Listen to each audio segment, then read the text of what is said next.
বন্ধুরা, সামনে গরমকাল আসছে। আর গরমকালে মানুষ কিন্তু একটু হালকা খাবার খেতেই বেশি পছন্দ করে। আর খাওয়ার শেষ পাতে যদি মাছের ডিমের এরকম টক বা অম্বল থাকে, তাহলে খাওয়াটা কিন্তু বেশ জমে যায়। যারা কোনোদিনই মাছের ডিমের টক বা অম্বল কখনো খেয়ে দেখেননি, আমি বলবো একবার ট্রাই করে দেখতে পারেন। ভাতের সাথে কিন্তু খেতে ভীষণ ভালো লাগে। নমস্কার বন্ধুরা, শুক্লার 5 মিনিটে সবাইকে স্বাগত জানিয়ে আজ আবার একটি রেসিপি আপনাদের কাছে শেয়ার করছি। যে সকল বন্ধুরা রোজ আমার রেসিপিগুলো দেখছেন, আপনাদেরকে অসংখ্য ধন্যবাদ, অনেক ভালোবাসা, আপনারা আমার সঙ্গে থাকবেন। তাহলে চলুন আমি রেসিপিটা শুরু করি। বন্ধুরা, আমি এখানে 200 গ্রাম মতো মাছের ডিম নিয়েছি। আর ডিমটাকে কিন্তু আমি খুব ভালো করে ধুয়ে নিয়েছি, ধুয়ে জল ঝরিয়ে নিয়েছি। এবার এই ডিমের মধ্যে দিয়ে দেবো আমি সামান্য একটু নুন। এখানে আমি 1/4 টিস্পুন মতো নুন দিয়ে দেব। নুন দেওয়ার পর আমি এর মধ্যে দিয়ে দেব সামান্য একটু হলুদ। নুন আর হলুদ দেওয়ার পর ডিমগুলোকে আমি ভালো করে হাত দিয়ে মেখে নেব। আপনারা চাইলে এখানে বেসনও কিন্তু একটু ব্যবহার করতে পারেন। বেসন দিয়ে মেখে তারপর যেরকমভাবে আমার ডিমের বড়া করি সেভাবেও কিন্তু বড়াটা করে নিতে পারেন। আমি এখানে শুধু নুন আর হলুদ দিয়ে কিন্তু ভালোভাবে মেখে নিলাম। এদিকে আমি জলের মধ্যে বেশ কিছুটা পরিমাণে তেঁতুল ভিজিয়ে রেখেছি। আগে থেকে ভিজিয়ে রাখলে তেঁতুলের কাঠটা বের করতে কিন্তু সুবিধা হবে। তেঁতুলের কাঠটা বের করে নেওয়ার পর এই জলটাকে কিন্তু আমি ভালো করে ছেঁকে নেব। ছেঁকে তারপরে কিন্তু রান্নায় ব্যবহার করব। এদিকে একটা ফ্রাইং প্যান বসিয়ে দিয়েছি। আর প্যানের মধ্যে এবার আমি দিয়ে দিলাম 1 টেবিল চামচ মতো সর্ষের তেল।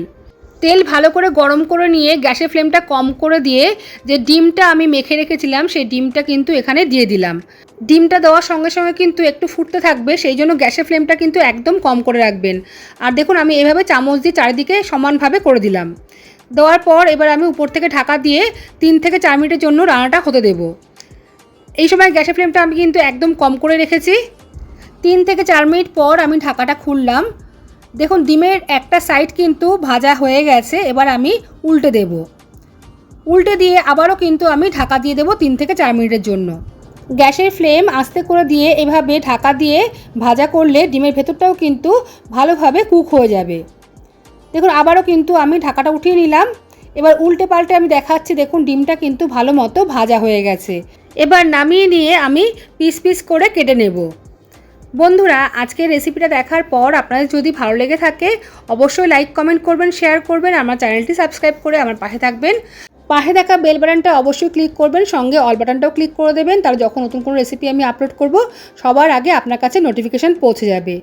আর বন্ধুরা, এখন কিন্তু একটা হাইপ অপশান আসছে, প্লিজ আপনারা একটা করে হাইপ করে দেবেন। সম্পূর্ণ ভাজা ডিমটাকে কিন্তু আমি এইভাবে টুকরো টুকরো করে কেটে নিচ্ছি। আপনারা চাইলে বড়ার মতো করেও ভেজে নিতে পারেন। আর বড়া মতো করে ভাজলেও কিন্তু স্বাদে কোনো রকম হেরফের হবে না, স্বাদ কিন্তু একই রকম থাকবে। দেখুন সম্পূর্ণ ডিমটা কিন্তু আমি এইভাবে টুকরো টুকরো করে কেটে নিয়েছি। দেখুন আমি দেখাচ্ছি ডিমের ভেতরটাও কিন্তু খুব সুন্দরভাবে কুক হয়ে গেছে। এদিকে কড়াই বসিয়ে দিয়েছি। আর কড়াইতে দিয়ে দিলাম 1 টেবিল চামচ মতো সর্ষের তেল। তেল গরম হয়ে গেলে প্রথমে ফোড়নে দেবো আমি এখানে 1/4 টিস্পুন মতো 5 ফোড়ন। এরপর দিয়ে দিলাম আমি একটা শুকনো লঙ্কা। লঙ্কাটাকে আমি কিন্তু 3 টুকরো করে দিয়েছি। কয়েক সেকেন্ড একটুখানি নাড়াচাড়া করে নিতে হবে। প্রথমে ফোড়ন থেকে যখন সুন্দর একটা গন্ধ বেরোবে তখন আমি এর মধ্যে দিয়ে দেবো তেঁতুল গোলা জল। যে তেঁতুল গোলা জলটা আমি আগে তৈরি করে রেখেছি সেটাই কিন্তু এখানে আমি দিয়ে দিচ্ছি। আর আমি এই তেঁতুল গোলা জলটা কিন্তু ভালো করে ছেঁকে নিয়েছি। তেঁতুল গোলা জল দিয়ে প্রথমে একটুখানি আমি নাড়িয়ে দেব। নাড়ি দেওয়ার পর আমি এর মধ্যে আবারও সামান্য একটুখানি জল ব্যবহার করছি। আপনারা যে পরিমাণে ঝোলটা রাখবেন সেই অনুযায়ী কিন্তু জল দেবেন। এবার দিয়ে দেবো আমি এখানে 1/4 টিস্পুন মতো কাশ্মীরি লাল লঙ্কার গুঁড়ো, কালারটা সুন্দর করার জন্য। আর দিয়ে দিলাম সামান্য একটু হলুদ। একটু নাড়িয়ে দিয়ে আমি এবার ঝোলটা ফুটতে দেব। ঝোলটা ফুটে গেলে ভালো মতো আমি এর মধ্যে দিয়ে দেব স্বাদ মতো নুন। দিয়ে দিলাম স্বাদ মতো নুন। নুন দেওয়ার পর আমি এর মধ্যে দিয়ে দেব পরিমাণ মতো চিনি। এখানে কিন্তু চিনির বদলে আপনারা গুঁড়ো ব্যবহার করতে পারেন। আর মিষ্টির পরিমাণটা কিন্তু আপনারা নিজেদের মতো করেই দেবেন। আপনারা যদি এই মাছের ডিমের টক বা অম্বল একটু টক টক রাখতে চান তাহলে চিনির পরিমাণটা একটু কম করে দেবেন। আর মাছের ডিমের এই অম্বল বা টক একটু মিষ্টি মিষ্টি হলে কিন্তু বেশ ভালো লাগে খেতে। তো মিষ্টির পরিমাণটা আপনারা নিজেদের মতো করেই দেবেন।